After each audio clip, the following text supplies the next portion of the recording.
On a snowy day, when Vincent had just returned home from work and was looking for Chiron, his wife Olena informed him that Chiron had gone to the logging area to get some wood.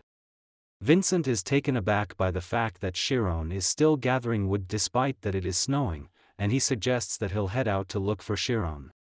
He recalled the day when he nearly lost Chiron in the city, and Chiron simply stayed quiet about what happened that day.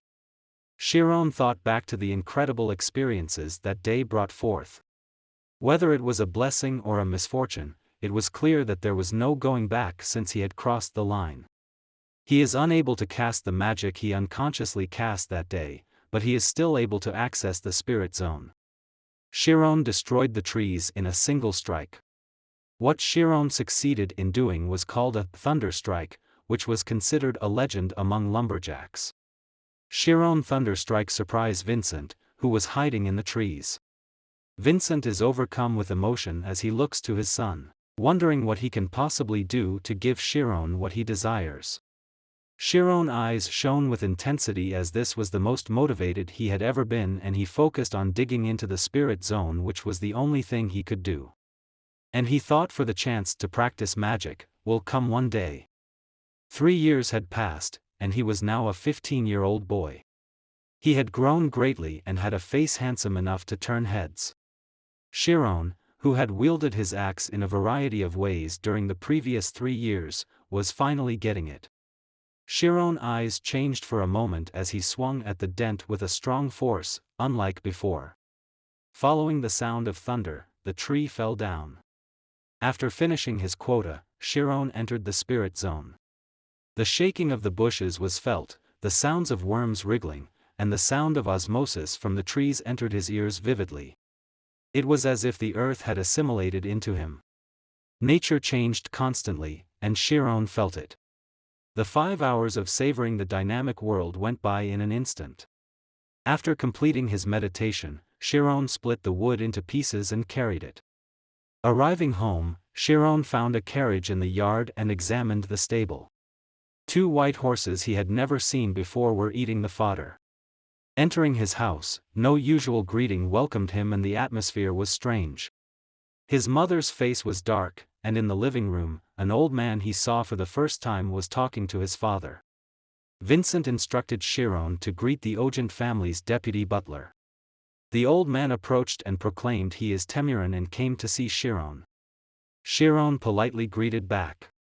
Chiron, who lived deep in the mountains, also knew about the noble family, Ogent. They were second-class nobles located in Craze. They were known for producing skilled warriors and soldiers. Chiron was confused. Why did someone who was working under the nobles come all the way to this valley in the mountain? Temirin felt around Chiron's body and examined his appearance, physique, and eyes. Chiron was offended for being treated like livestock, but while Chiron was thinking that, Temirin said something. He asked if Chiron can read, and Chiron answered he was reading since he was young. A proposal left Temirin's lips, asking Chiron if he want to work for the Ogent family to relocate the Great Library. There are 10,000 books to sort that cannot be leaked and it takes about 2 years. Chiron felt as if he had been struck by lightning when he hears the word library and thought it should be filled with knowledge that is important to mages. However, Temirin has a condition that even if one of those books is leaked or news about the relocation spread, his life and his family's lives will be taken. Chiron then understood why the expressions of his parents were dark. Temirin began to insult the family by assuming Vincent was doing it for money, which upset Vincent. Vincent evicted Temirin angrily from his home, claiming that he didn't need the money and was begging because he wanted Chiron just to read books. As Temirin was ready to leave, Chiron accepted the job. Temirin looked back at Chiron, not expecting that, and couldn't help but trust him. All the conditions were perfect. He was a lowly commoner that could be killed anytime and had deep filial piety and intelligence. Feeling his travel was worth the effort, Temirin turned around, left, and promised to return in a week. When Temirin has left, Vincent tries to persuade Chiron not to accept the position because it was dangerous and said he was just ignorant. "Father." Vincent abruptly stopped, looking dazed at the sudden way Chiron addressed him for the first time. Tears were falling from Shiron eyes. He thanked his father for giving the biggest gift in the whole world while opening his arms and having a big smile on his face. Vincent also cried, not caring whether he'd lose face or not. He'd never seen his son's face light up like that before in his life. And the mother, Olina, was also wiping away her tears of happiness at the touching sight of her husband and son. A week later, the butlers of the Ogent family came to pick up Shiron. Even though the project would take more than 2 years to complete, Shiron, who led a straightforward lifestyle, simply brought one bag with him. The butlers proceeded with the contract in a hurry, and distracted Vincent had to send his son away in the carriage without a proper farewell. Thinking about his parents, Shiron entered the spirit zone and felt his anxious parents through synesthesia. The moment the carriage rattled, Shiron bounced out from the spirit zone, but his closed eyes did not open. And think that while entering the Ogent family was a once-in-a-lifetime opportunity, it also came with huge risks. The opportunity was a double-edged sword. He began to wonder whether or not he would be able to make it through the next 2 years while living among the wealthy and powerful. Leaving himself to an unknown future, Shiron plunged back into the spirit zone. The Ogent family was a household that was renowned throughout the country for producing swordsmen of grade 3, which was the equivalent of the rank of general. Lord Bishop Ogent, the patriarch of the family, has been ranked as a grade 4 knight by the government and is currently working as a military commander in the city of Krays. In short, they are in control of the forces of power in the city. Upon their arrival, Shiron, while listening to a butler's explanation, looked at the main gate of the Ogent family. In the center of the enormous mansion, a huge road opened up. The road that stretched far without any obstacles revealed the characteristics of the family. Butlers and servants were not permitted to travel on the broad way. Shiron turned to the garden path next to the road and bypassed the mansion. The place where the male workers were situated was a 4-story, circular building. And in the office of said building was where the deputy butler, Temurin, resided. Temurin received Shiron and asked to follow him to explain the work. As soon as the old iron gate was opened, a scenery that Shiron dreamed of unfolded. A world of books. Shiron clenched his fist as he inhaled deeply, taking in the heady aroma of paper. And expressed his opinion that it was worth risking his life. The next day, Shiron went to the library to get to work. As he started working, he suddenly understood why there could be only one person responsible for completing the task. The list that Temurin provided had hundreds of titles on it, and the criteria for how those titles should be categorized were entirely subjective. For example, it was unclear whether the book History of Swordsmanship should be classified as a history book or a book for swordsmanship. Of course, even this kind of work was beneficial. This was due to the fact that while Shiron was working on developing his own classification system, he stumbled into information that he had not previously been aware of. There was a connection between all of the knowledge, and that connection was made through history. Shiron imagined the concept of history as a horizontal line. It was the core of all knowledge. Events and discoveries were recorded in chronological order. Shiron made up his mind. In the remaining 2 years, he plans to finish all 850 history books, which will serve as the basis of his knowledge. Suddenly, Temurin appears, and Shiron has to conceal the book he's reading because it hasn't been officially approved yet. Temurin cautions Shiron to watch out for his health because the responsibility of books falls on him, and he tells him to do something about his hair. After that day, Shiron never went back to his lodge once his workday was done. Instead, he stayed out and read books. Shiron found studying past events to be a real pain in the neck. It wasn't an easy task to understand history. Shiron's productivity had greatly decreased, and he couldn't finish a book even after a week. Naturally, the days he slept in the library became more frequent, and he would at times collapse. Later that evening, the iron gate opened and Temurin with a crystal lamp came in. Temurin made it a habit to check on Shiron at precisely this time every day, although he was completely unaware of Temurin's presence.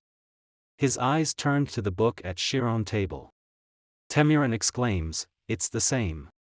Even though it was not a difficult one to read, the book had not changed for the past 30 days. Temirin snorted. If it turned out that Chiron was rapidly learning the practical books, then he was going to prevent him from entering the library at any other time than while he was working. But it was complete nonsense. Temirin was under the impression that Chiron was a fool who was dreaming an illogical dream. 3 months later, Chiron gradually got more used to the classifying job. He also learned several pieces of information through the male servants. The fact that the nobles didn't care if the books were stolen or leaked was the most surprising discovery of all. In any case, the busy nobles who already had a lot on their plates were not interested in whether or not a few books were to disappear. Nonetheless, this did not imply that there was any less danger. An aristocrat could only have a laid-back attitude if he had the loyalty of the commoners. It is possible for servants to harden their hearts and become emotionless in order to prevent even the smallest of errors. Commoners had to risk their lives in order to not catch the attention of the nobles. Then one afternoon, the library door opened and he heard an unfamiliar boy's voice. Chiron blinked as an uninvited guest had made a sudden appearance. It was Rian Ogent, the youngest son of the Lord. Having the blood of a mighty knight, he had a masculine, rugged face, and even though they were the same age, he was a head taller than Chiron. A yell came from beyond the doors of the library and abruptly severed Chiron's stream of thought. Rian! How dare you run away? Once I catch you, you'll be made to run another 100 laps. Rian, who had been frantically searching among the shelves, eventually located Chiron. Suddenly ran towards Chiron, seized him by the shoulders, and cautioned him not to disclose him there. Then, while he hid himself under the bookshelf, an old man's thunderous roar shook the library. Rian! I know you're hiding here. His shoulders were broad, despite the fact that he was an elderly man with gray hair. Also, he was of a height that made Chiron think of a giant.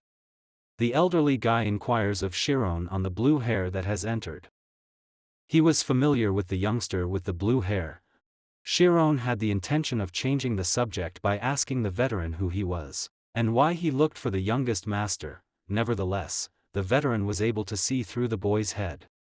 The old man proclaimed that he is the swordsman instructor and he have the right to beat up the young master. If he didn't tell him quickly, his anger will be directed towards Chiron. Chiron formed a tight pout with his lips. Anyone who taught the young master under the orders of the Lord was not a person who could get fooled by the words of a boy. Chiron points Rian and says that the youngest master is hiding under that bookshelf over there. Rian crawled out with a frown. Then, he discovered his swordsman instructor, who came up close to him. He started to tremble in fear and says, "Master, this is a misunderstanding." The swordsman grabbed Rian by the collar and threw him to the ground. As soon as Rian's body fell, Chiron closed his eyes. Rian hit the floor with a loud noise, as his limbs were spread out on the ground due to the shock. His instructor dragged him out with his legs. With an upside-down view, Rian faced Chiron and mouthed something. Chiron was able to make out every detail despite the fact that there was no sound and he could only see the outline of the mouth. "You are going to pay for this." A month has passed. The first book took days to complete, however, after fully understanding the first book, Chiron read a total of 82 books in 4 months. It is he expected, only the beginning is hard. As he studied the activities of mages in the past, he learned something. If a scholar studied a theory, the mages were the ones who implemented said theory. And the reason why all scholars were not mages was because they could not enter the extremely sensitive state of mind, the spirit zone. In addition to the variety of knowledge, a mage must have sensitive senses. Therefore, Chiron, who had already mastered the spirit zone, was even more frighteningly immersed in building up his knowledge. After reading the last page of the founding history, Chiron closed the book with a satisfied expression. At that moment, the door burst open. It was Rian Ogent who returned from hell. To call him an incarnation of the devil with that malicious face of his would not be an understatement. He harbored the same amount of anger as when he was dragged by his swordsman instructor a while back. After days of rigorous training to the cliff, Rian barges into the library to exact revenge on Chiron for pointing him to his instructor. Chiron defends himself, saying that he only talks the truth, but Rian refuses to listen to his word and insists that Chiron breaks his trust. Chiron believes that it is simple for the powerful to listen to logic that suits them and calmly says to Rian, "So, what should he do?" Rian was taken aback by Chiron's cool demeanor and stated that he was looking down on him. Rian also ordered him to follow him to the training area and have a duel with him. Rian flung a wooden sword at Chiron as the training ground lit up. He claims that as Ogent's servant, he should have been the one to protect Ogent, but instead he told him to his master because he was scared of being beaten. Chiron thought that was absurd and Rian's expression changed. Although he seemed to have a simple, ignorant personality, those eyes of his were certainly Ogent. Chiron, who responded to the fighting spirit, was holding the wooden sword tightly with both hands. Rian gave him 3 chances to attack, and when his 3 chances were up, he knew his bones would be broken. Chiron did not give up even in the face of adversity. At the first strike, Chiron struggled and tried to sense his opponent, the second strike assisted him in calculating Rian timing, and the third strike he entered the spirit zone and successfully performed Thunder Strike. The center of Rian's wooden weapon cracked, as did Chiron's wooden sword. Pieces of wood flew past Rian, who was surprised. Rian soon regained his composure and took a few steps back to examine the wooden sword, thinking that skill is sword smash, a skill to destroy weapons. Rian was shocked. Even he, who had been wielding a sword ever since he was born, never succeeded in executing sword smash. Rian asks Chiron where he learned swordsmanship, but Chiron denies knowing anything about swordsmanship and explains that it is a thunder strike used by lumberjacks to cut down trees. Rian's thoughts were jumbled. None of his peers ever succeeded in casting sword smash, but if he had to name someone. Rian thought of one. Rai Ogent, his brother, the second son of the Ogent family and 2 years older than Rian. He was also a genius in swordsmanship. He's considered to have the greatest talent in the history of the Ogent family. Rai first succeeded in executing sword smash at the young age of 12. His family gathered to celebrate and their father held a week-long party. Rian remembered his emotions that day well, since even a mountaineer child had exceeded him today. And he is unable to accept it. He let out a thundering cry as he needed to vent his emotions. Chiron tried to apologize but Rian refused and declared it wasn't over until Rian got a sword and checked it. Chiron shivered at the sight of the sword. Rian finished inspecting the sword, resheathed it, and tossed it to Chiron. Raising his head in confusion, he stepped forward in order to catch the sword with both hands. They will have a match again using real sword after a month. Chiron's heart dropped. He just wanted to survive, but he somehow made the situation worse. Wooden swords and real swords were on totally different levels. In addition, Rian would not be giving him 3 chances like before. And thought that he might actually die this time. He begged to Rian and says that he never studied swordsmanship in his life. Rian talked back and said to Chiron that's why he's giving him 1 month. And if he's that brilliant, he should be able to come up with something in a month. He advised Chiron don't ever think of running away and he will definitely surpass him. Rian's last words tied Chiron down. The day after that, Chiron, with a tired look, went to work in the library. He couldn't sleep a wink because of what happened the day before, and he felt horrible after discovering Rian's story. Lord Bishop had 3 boys and 1 daughter. According to the information he gathered, the eldest son was a grade 6 certified swordsman. The second son was a brilliant swordsman who followed in the footsteps of his sibling. The eldest daughter was likewise gifted, but she preferred music than swords and worked as a royal pianist. After determining all of this, he realized Rian was the only one who failed to stand out in the end. The Lord even gave him with a private teacher, although reports stated he was talentless.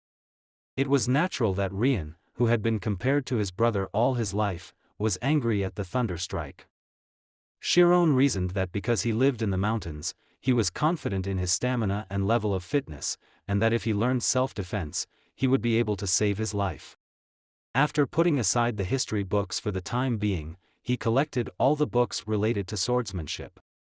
Chose to read defensive tactics in order to prepare for the fight. If mages had the spirit zone, swordsmen had something called the schema. The schema was both a fictional body and a human body schematic. Every human had their own body image, and the schema was the most extreme representation of it. Masters of schema would claim that they could fully comprehend their bodies and participate in how their cells moved and their nerves sent information. A magician would erase their presence and blend into the world, while a swordsman did the opposite and dug deeper within themselves. Chiron tried schema. But the imagined body was as dark as a shadow and could not be sensed, so he devised a plan to learn some effective swordsmanship using the spirit zone as the foundation. He remembered the red-haired girl from the alley 3 years ago and thought, what a remarkable skill she unlocked at such a young age. Chiron realized that the ultimate purpose of swordsmanship is to eliminate life, which involves intense psychological warfare. He discovers a technique to the patterns of sword fights. There are only 8 ways for an assault to occur, but a good swordsman may make it appear as if there are many more. Chiron practices cutting and evading techniques, and eventually thought the realm of sword really is infinite, just like magic. Meanwhile, Rian continues his training with his instructor, and he wonders why he has suddenly become driven. His instructor encouraged him and advised him that he possessed the will to confront the high insurmountable with effort. It is a quality that not everyone possesses. Rian knew he lacked talent, but he also knew that even though he wasn't born with a path to success, he could pave it himself. He was resolved to train with everything he had. At the great training grounds, Chiron arrived on schedule and saw Rian waiting for him. The two stood there staring at each other's swords, as though the combat had already begun. Rian noticed Chiron's good balance and posture and wondered if he was as talented as his talented sibling. Rian decides that if Chiron is that good, he must defeat him in order to prove his case. The battle begins. Rian was approaching before Chiron knew it. There seemed to be a flash of light in front of Chiron, and it was definitely a whole different level of swordsmanship compared to his meager level, but he can feel it. Recognizing the trajectory of the sword through synesthesia, Chiron calmly tilted his upper body. Rian stared in shock as his sword was dodged, both of his eyes opening wide and surprised by Chiron looking at the sword. To dodge a real sword required one to stare at it, which was something most beginner couldn't do, and thought to himself that Chiron is not afraid of death. Chiron is unable to overcome his fear of death. As a beginner, he couldn't control this life-or-death battle as well as Rian.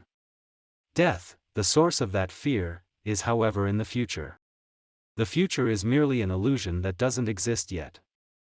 Chiron imagined himself standing on a cliff. His body remained in the air when his right foot stepped out in front of the cliff, followed by his left foot. You don't fall unless you fall. Until you die, you are not dead. Understanding the essence of danger, Chiron knew that cold intelligence was sometimes scarier than a warrior's bravery. Chiron's level-headed consciousness significantly increased the spirit zone's sense of stability. Rian attacks while believing he is not afraid of death too, and he attacks continuously as the frequency of attacks mounted, and Chiron's synesthesia began to develop blind patches. The moment the blade cut his chest, the spirit zone suddenly wavered. Chiron's heart sank. At this rate, he would be beaten. Contrary to expectations, however, Rian still continued with his big attacks. Chiron, who predicted the following trajectory, jumped away to avoid the danger of death. The duel would have finished right there if Rian had cut at his side. Rian, on the other hand, kept making huge motions as if he didn't notice Chiron's shock. Only then did Chiron realize. His knowledge of swordsmanship is much lower than he thought. Although Rian was skilled at using techniques, he didn't seem to be putting much thought into his attacks. Chiron then realized he had misjudged Rian's abilities. It was dangerous to let your guard down, but to label the enemy as too strong was also a mistake, as one would become too defensive. Chiron decided to attack. When Chiron suddenly changed his strategy and launched an offensive, Rian got staggered. As such, dozens of combinations rained down on Rian, and due to the tension, his defense started to drop. Rian suddenly recalls his childhood, who wins a match against him, Rai. The detestable face overpowered him with one hand and sneered at him in a match 2 years ago. Rian shouted. "Don't make me laugh. I'm gonna become the best swordsman in the world." Chiron acknowledged Rian's spirit, who continued to fight while losing the battle, but his only outcome would be death. Chiron discovered at one point that he could no longer read Rian's movements. It was difficult to predict a swordsman who emptied their head and swung blindly. Rian, who had come racing, slashed his longsword up towards Chiron's chin. Chiron retaliated by swinging his blade down with ferocity. With the sound of the clashing blades, a sword soared into the sky and embedded itself far away from the training ground. The two who breathed in harsh, rugged breaths stared at each other. Rian lowered his gaze first. He saw Chiron's sword pointing at his stomach. Chiron shifted his grip in a second and struck Rian's blade upward from the bottom. Thinking, is that even possible? It was not a technique Rian felt confident in attempting. Chiron won the duel. He did not, however, relax and consider what would happen to him because he had stepped on a noble's pride. And in the next moment, Rian passively admitted his defeat.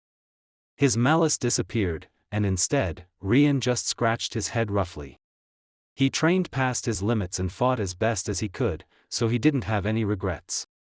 And even said if he will kill him, he has nothing to say. Chiron was annoyed and said, "Are you kidding me? How can someone be immature?" Chiron couldn't take it any longer. He ignored it since his life was in danger, but now that the problem had been handled, he couldn't retain his cool. Chiron became enraged and declared that the combat was a nonsense from the start and he was never be left alive if he killed Rian. He blames him for putting him on the situation instead of respectfully training with his swordsmanship instructor. Chiron sat down and stopped nagging. Rian fixed his gaze on Chiron. The youngster who overcame his dread of death and pushed him back had long since vanished. What was his name? He was obviously a genius, but he wasn't Rai. Unlike his brother, who smiled while wielding a sword with one hand, this child gave his all against him. Rian and Chiron exchanged formal greetings. It was funny how two people from different social status introduced themselves, but that wasn't what shocked Chiron. A hand the size of a cauldron lid was shoved into his face. "Let's be friends. What do you think?" That's it for now. Thank you for watching. I hope you like my video. If you want part 3, please write at the comment section.